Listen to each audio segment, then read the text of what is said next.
Hi everyone, apologies for the late start to this webinar.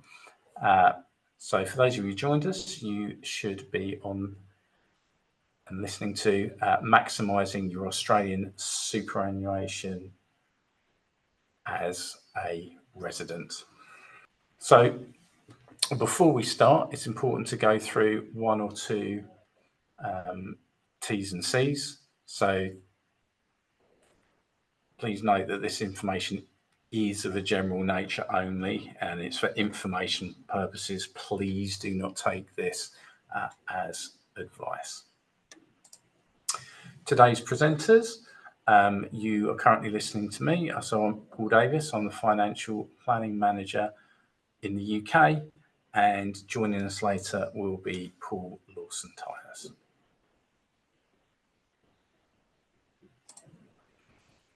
So today's agenda. What we're going to be going through today is Australian super and withdrawal regulations, retirement and income planning, some pension contribution strategies, reversing the direction, the value of advice, a little bit about us, and there will be a question and answer session at the end. So, first of all, Australian super withdrawal regulations.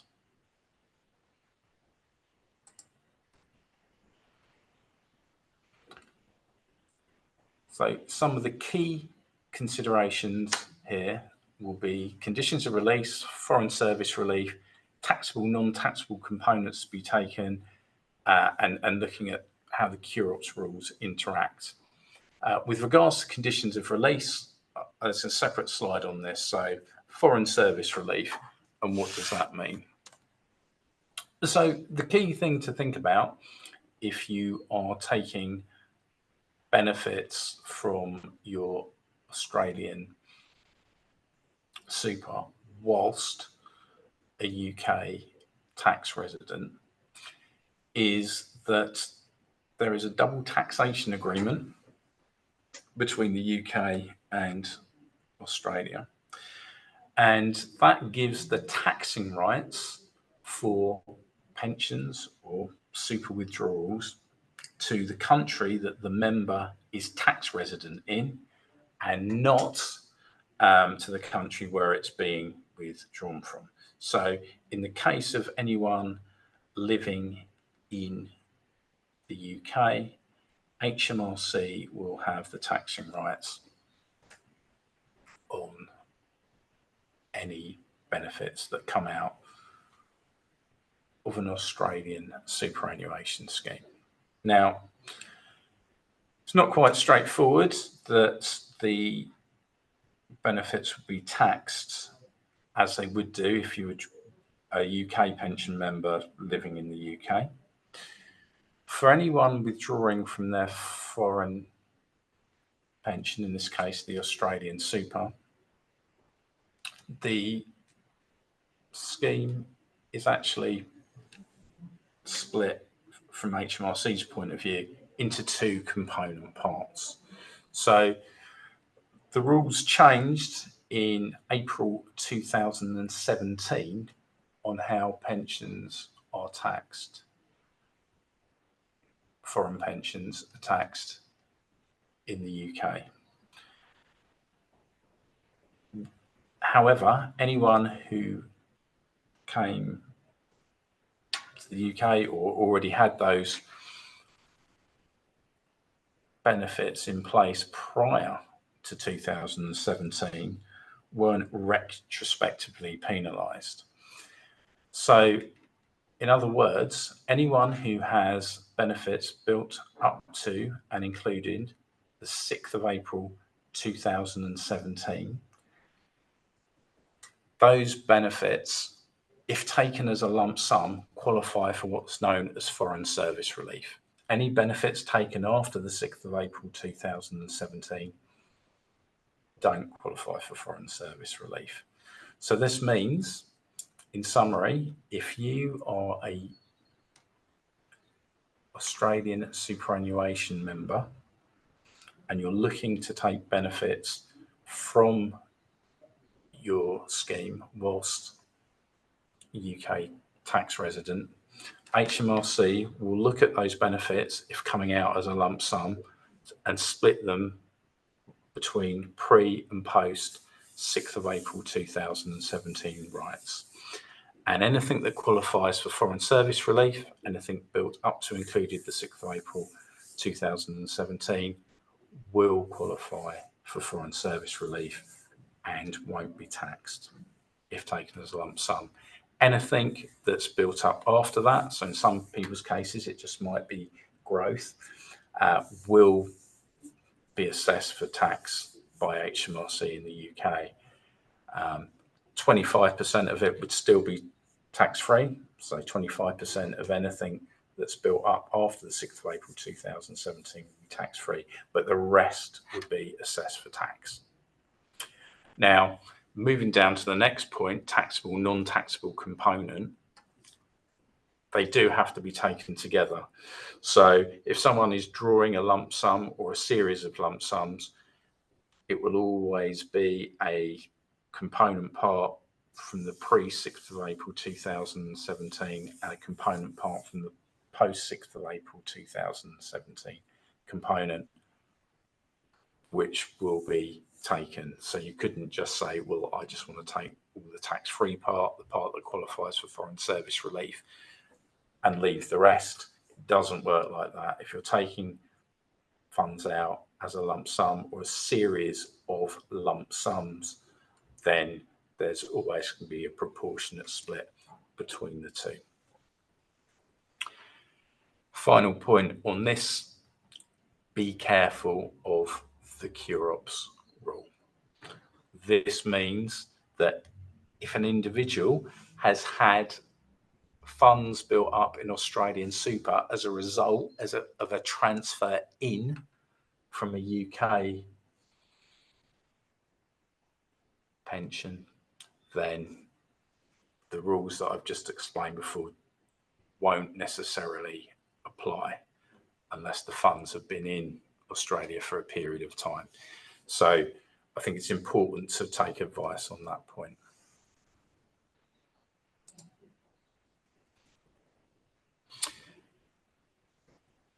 Going back to the original point around preservation age and accessing super,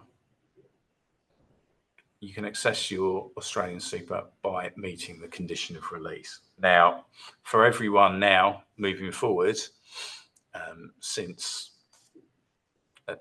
last year, you would have to be age 60.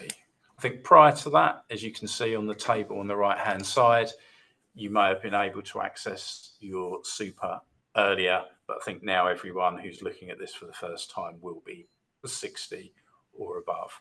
So condition of release, meeting your preservation age 60 and retired. If you're still working, then you have to wait until age 65 before you can access the whole amount as a lump sum. In between those ages of 60 and 65, if you are still working, then you can look at transition to retirement phase, which means that you can take up to around 10% of the value of the fund each year until you finish work and then or reach age 65, in which you've got full access to your funds. One last thing, with regards to superannuation withdrawals, there is something that's known as a departing Australian superannuation payment. So for anyone who entered Australia on a temporary visa and left Australia on a temporary visa, it may be possible to access your benefits from your super at any time, so regardless of preservation age. However, that would require qualifying for that departing Australian superannuation payment, and you would be subject to tax by the ATO. So it wouldn't be quite the same as reaching preservation age, where you can access your funds from the Australian viewpoint tax-free, although you would be taxed in the UK if you're a UK tax resident. But for a departing Australian superannuation payment, there would be tax deducted as source. As I said, this only applies to someone who has left Australia on a temporary visa. So, retirement and income planning.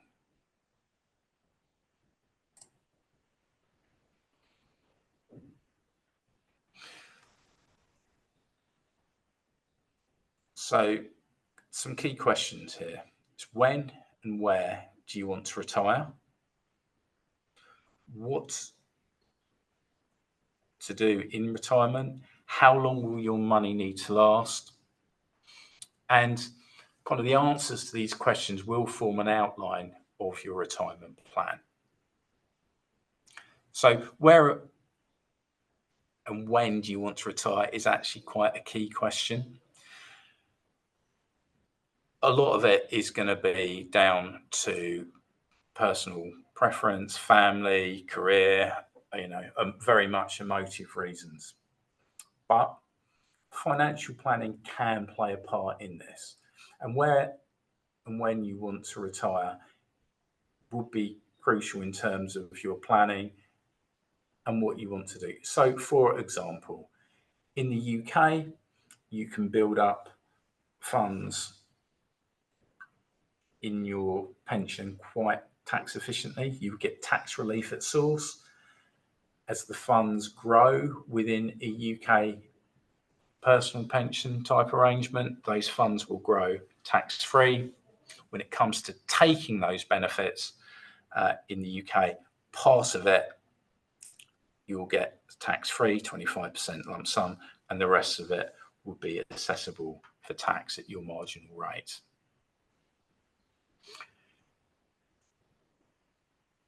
That's if you retired in the UK. If you retired in Australia, funds built up in Australian super will have a taxable element attached to them whilst they're in accumulation phase. But if you're in Australia and you meet conditions of release, you can take those benefits out completely tax-free.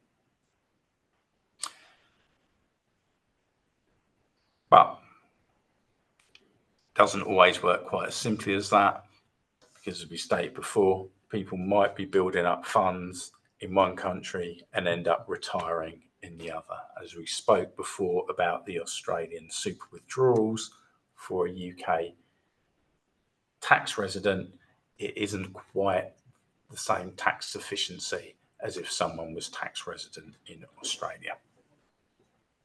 What do you want to do in retirement is a very important question, and how long will your money need to last are all vital points of considering if you have enough, what you have, and how to save in planning. And which brings us on to my next point, which is around cash flow planning. So a very important part of what BDH Sterling do as chartered financial planners. We can do an income and expenditure analysis, demonstrate where your Australian super fits in to your cash flow planning, because it's a key part of your future. You may have some known future commitments. You may have some unknown future commitments, but we can put that together as part of your cash flow planning and forecasting. So, as an example that we've put up here, we can have a little look at someone's future. So you probably can't see the slide quite clearly, but the horizontal axis here is basically is the age of a couple moving through time. We've got pre-retirement and retirement phase also across that horizontal axis. This vertical axis is the household income, and with the black and blue lines going across here, would be like the expenses or someone's individual need.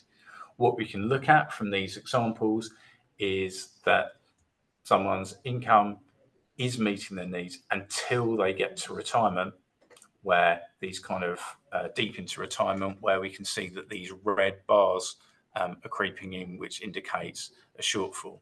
With the right planning and the right foresight to see what an individual is looking to do at retirement, meeting some of their objectives, looking at the goals, we can provide the advice required in order to take away some of those kind of shortfalls later in life.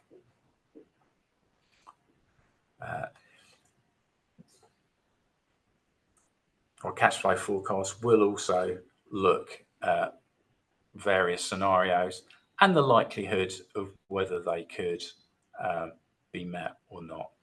But I think the point to look at in connection with what we've been talking about earlier is where someone's superannuation benefits that they built up fits in with their overall planning.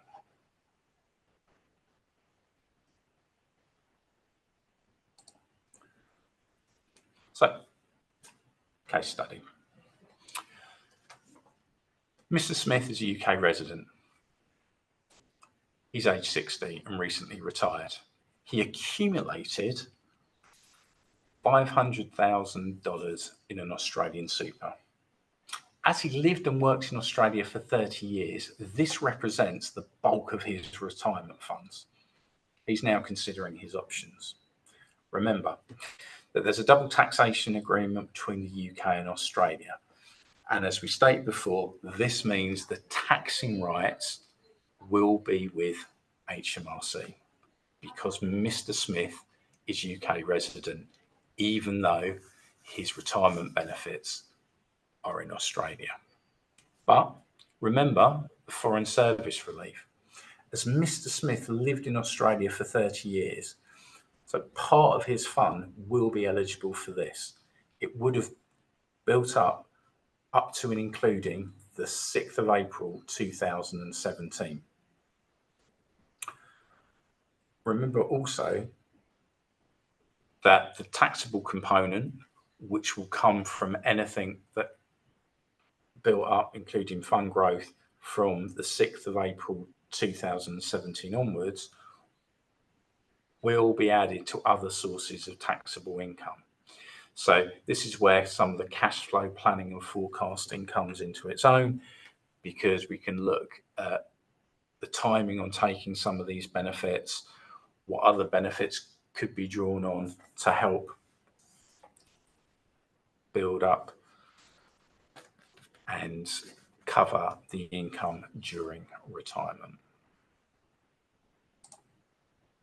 So, pension contribution strategies. So look, where should you contribute to your pension? In Australia or the UK? Well, that largely, again, depends on where someone is planning to retire. But during the working life, if you're in the UK, you would get tax relief on pension contributions going into your pension scheme, as would your employer. As the funds build up in your UK pension, the growth is tax-free. When it comes to taking benefits from your UK pension, 25% of what you built up to the lifetime allowance would be tax-free, and the rest would be accessible for tax at your marginal rate, like PAYE, when you take those benefits. If you are in Australia building up the benefits, you'd have got little or no tax relief going into those schemes. And as the funds in a super are in accumulation phase, there's a taxable part on that gets paid from the scheme to the ATA.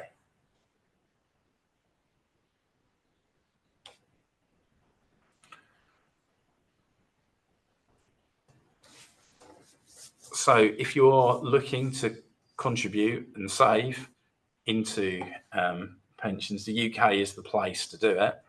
When you're looking to take benefits out, if you're in Australia and you've got funds in the superannuation scheme, those funds would be tax-free.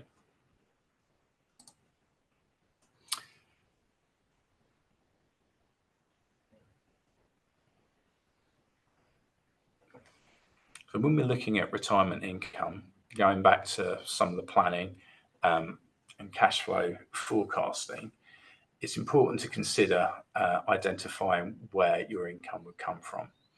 So as we stated before, from the Australian super, anything that's built up to and including the 6th of April 2017 will qualify for foreign service relief. Anything that's built up afterwards would not.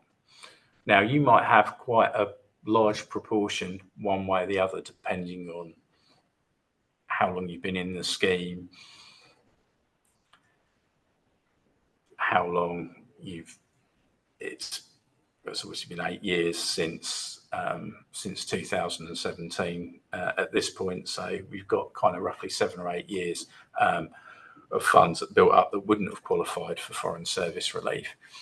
So depending on kind of the proportions might depend on how much you would be subject to tax in the UK. But you might have other sources of income that you could take, like from ISAs, for example, your tax-free portion of a UK pension that might be more tax efficient to take in your early years of retirement than from other sources, including your Australian super.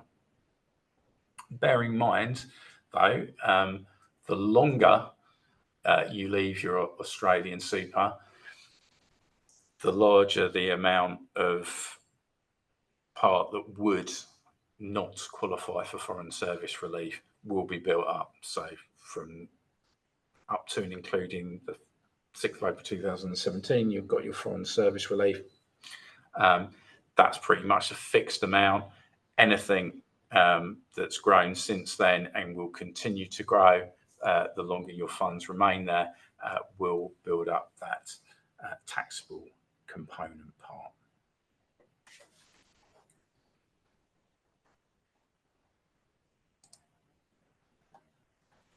So, case study, accessing 10% a year from your super.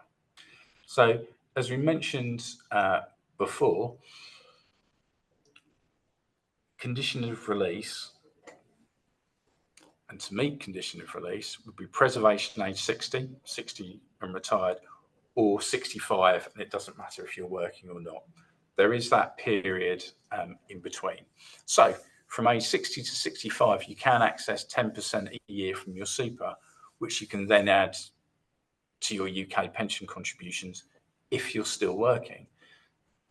So for example, Mrs. Jackson is 60, has £150,000 worth funds in her Australian super. She can take £15,000, 10% out per annum.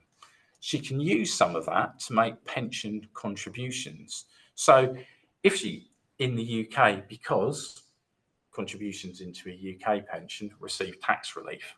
So if she's a basic rate payer, she could save herself £1,538. If she was a high rate taxpayer, £3,076.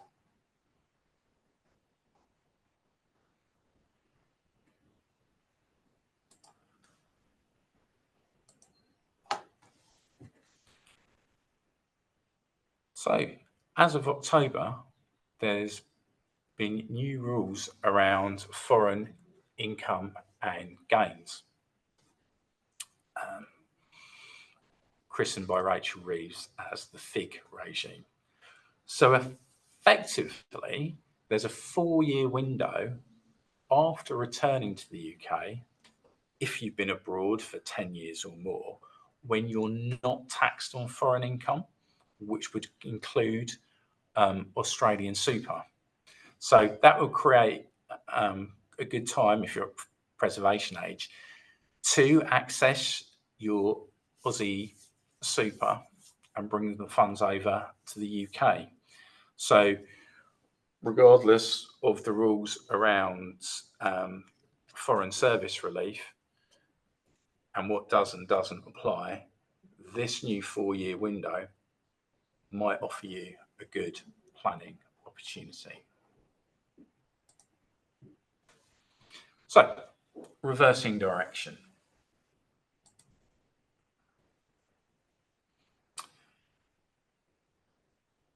It's important to consider that supers cannot be transferred back to a UK pension, so they would have to be accessed.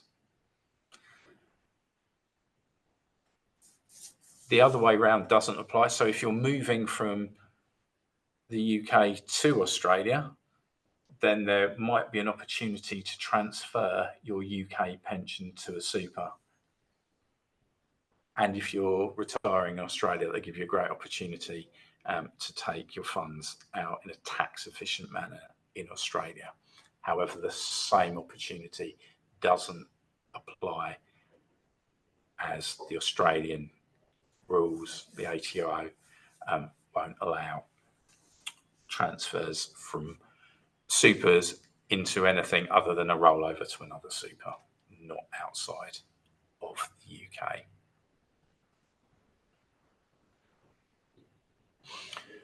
For those in accumulation phase at the moment, so you're not at the point of taking your benefits, please ensure your asset allocation is appropriate, include investments and insurances within a super.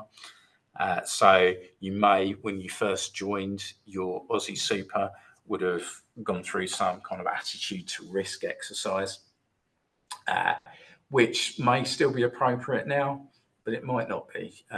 Your views might well have changed. So it's important to make sure that if you're not at the point of meeting condition of release, that your funds are held in appropriate super in Australia in investments that suit your current attitude to risk. One question we always ask is, can you return to Australia and take super as a tax-free lump sum? So again, if you're meeting condition of release and you move back to Australia to live, then of course you can. But be very careful if you just move back for a short period, because HMRC may look at that potentially as disguised remuneration.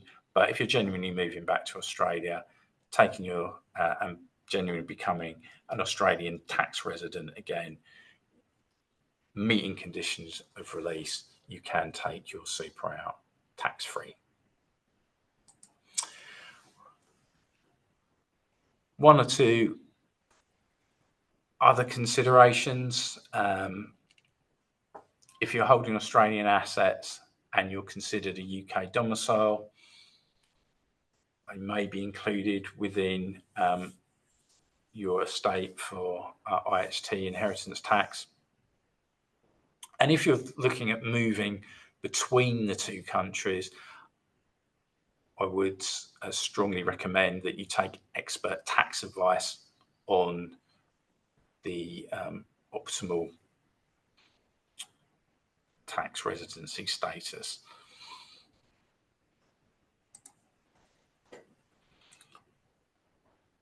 So, the value of advice.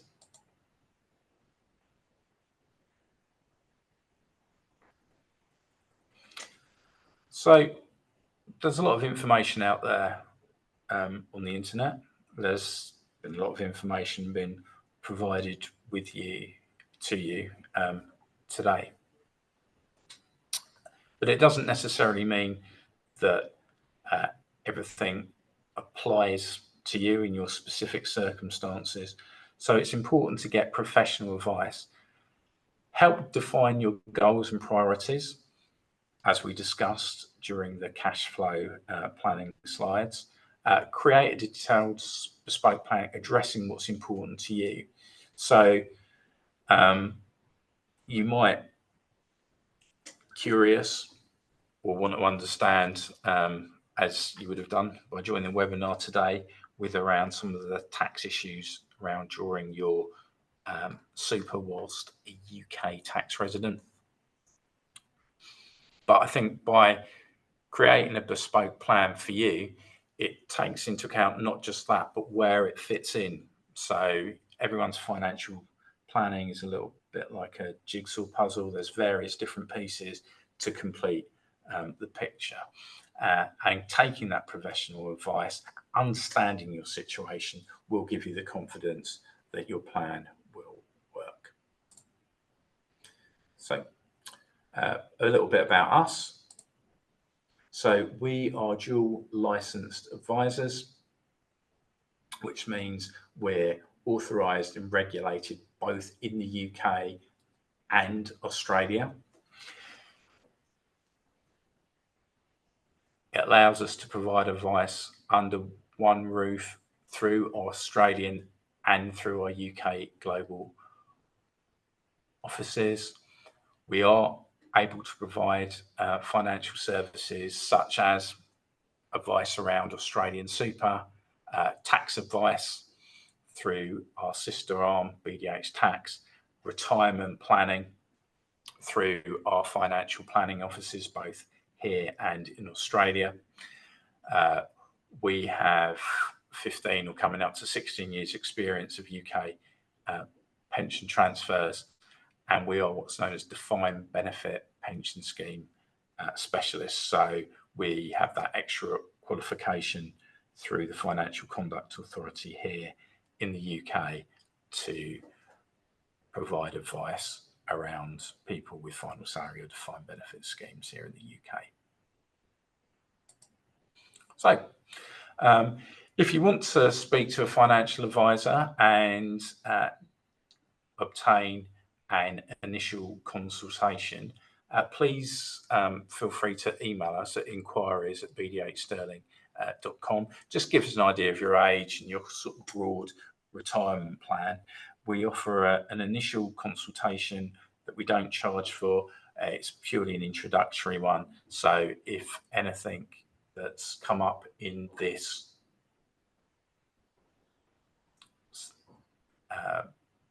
presentation that you want further information or clarity on, or financial planning in general, please get in touch. So I'm going to move across now to the question and answer session. And I think during the course of this presentation, I think we've had one or two questions come in, both in the chat and in the question and answers section. So I'm going to jump in now and just run through some of those. So first question I've got that's come up. Assuming someone only has or superannuation built up pre-6th of April 2017, would this all be tax-free for a UK tax resident who's reached preservation age?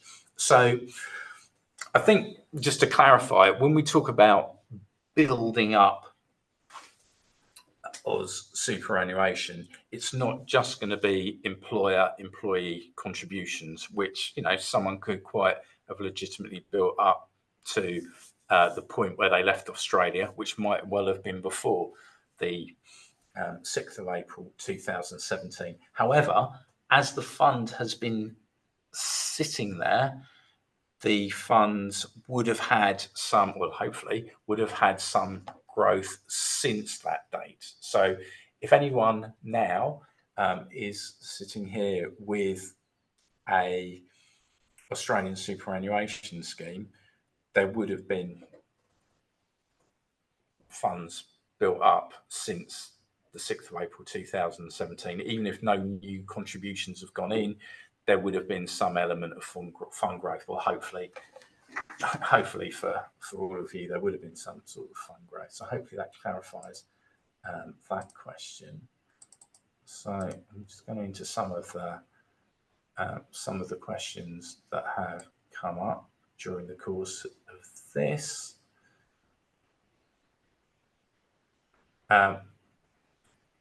There are, so first, one question that's come up, is a recording of this meeting available? Yes, it will be.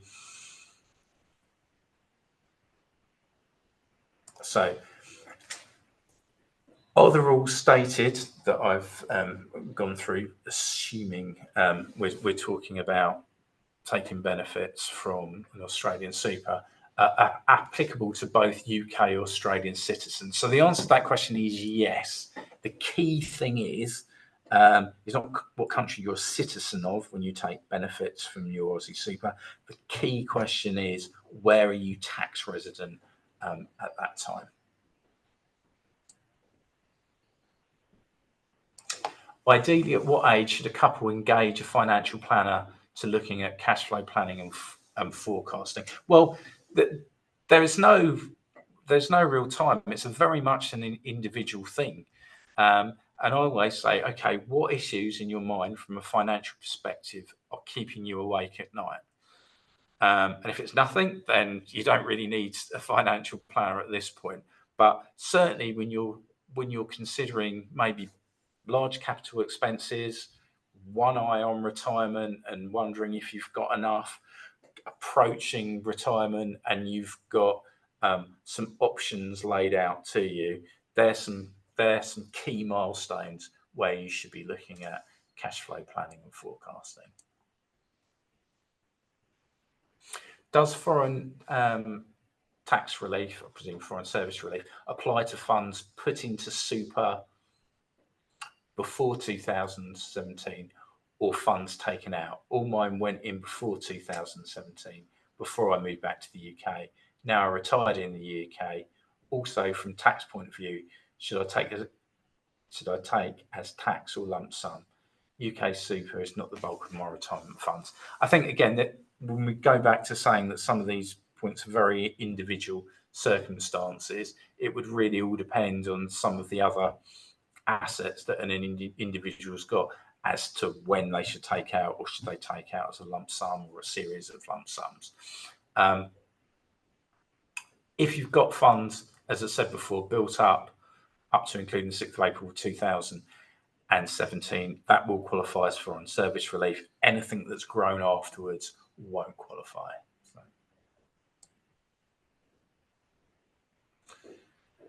The question that's come through, again, what constitutes a series of lump sums? Is it one withdrawal a year? Okay, for example. So this is a very good question, actually, because foreign service relief doesn't apply to regular withdrawals. So if someone took a consistent regular withdrawal of the same amount every year for a period of time, that would be looked on as like periodic payments rather than an ad hoc lump sum. So it falls very differently in the legislation as to what constitutes a lump sum and what constitutes a series of payments like a regular income. So if you took the same amount of lump sum out at the same time every year, that would look more like an annual withdrawal payment than a lump sum. So again, it's be good to take advice on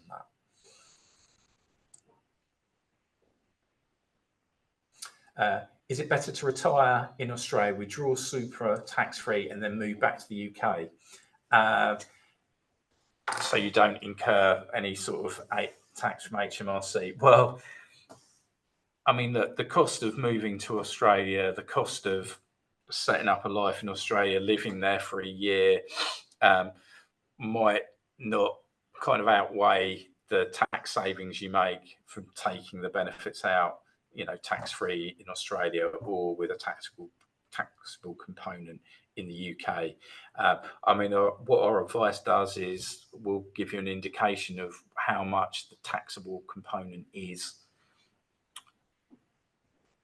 in the UK should you withdraw your super whilst a UK tax resident. And then it's really down to the individual if it makes more fiscal sense to move to Australia and with the costs and the other considerations doing that to withdraw benefits as opposed to just taking them in the UK.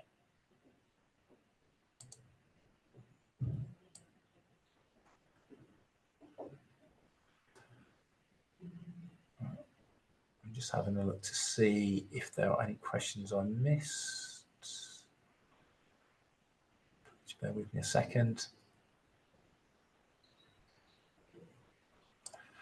Does non-foreign service amount of the super attract the UK 25% tax-free treatment?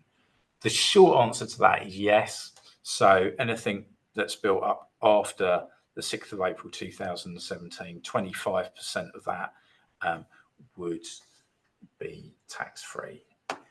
Might have to take into account any tax-free amounts you've taken from UK pensions, but again, we're quite happy to provide advice on that.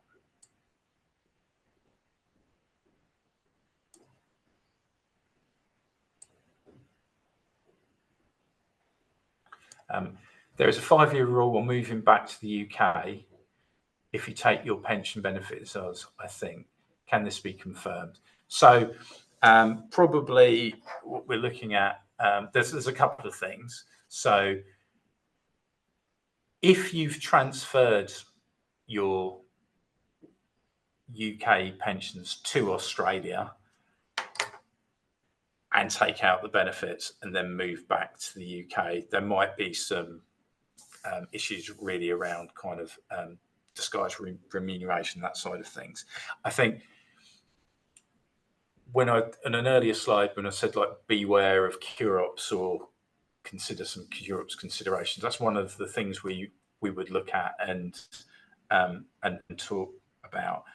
I think if someone's just built up funds in Australia with Australia employer, Australia employee contributions, that's kind of the key message we're getting across today with regards to superannuation payments, maybe moving back to Australia and taking those benefits out. All these little thoughts and strategies and conversation points have come up today. Cure-ups, which would involve a pension transfer from a UK to an Australian scheme, is kind of a different animal, but more than happy to discuss that if someone wants kind of advice on that separately.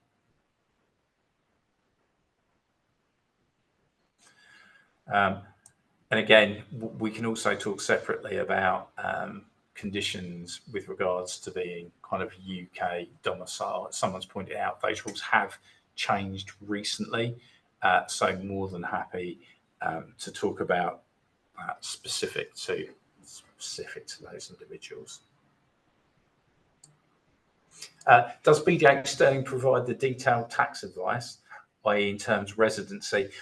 In terms of residency and maybe splitting residency between the two, we do, as I said before, we do have a separate arm to our business, BDH Tax. And BDH Tax would be able to help you with that. More than happy to provide details. How much do you charge for financial planning? I'm more than happy, as I say, well, our initial consultation, we don't charge for at all. So if someone is really interested in financial planning or any aspects of our services, more than happy to set up an initial consultation or meeting where we can kind of assess your situation and we can run through our costs and charges and that.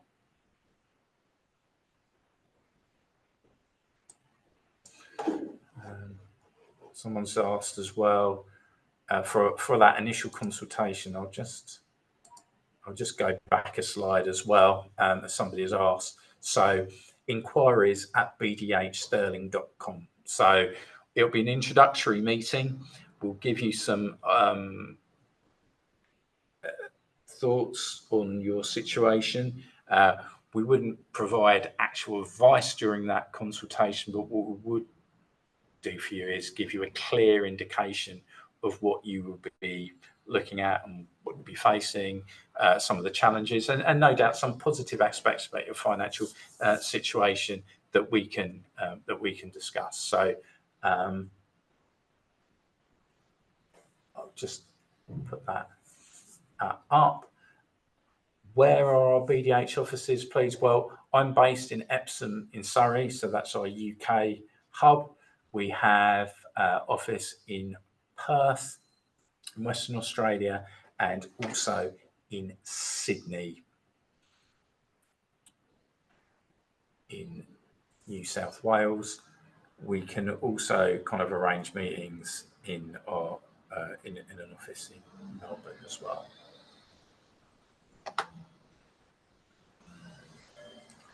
So I think we've come to the end of the questions. Thank you everyone for attending. I hope that you found this useful.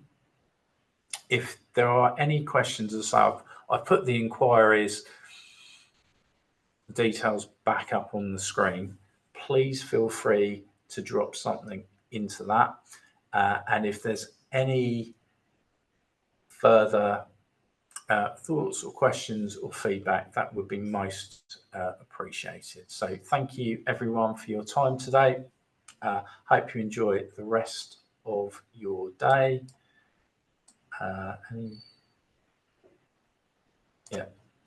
Any other thoughts or questions, I'll be more than happy to ask outside of this. Okay, thank you very much.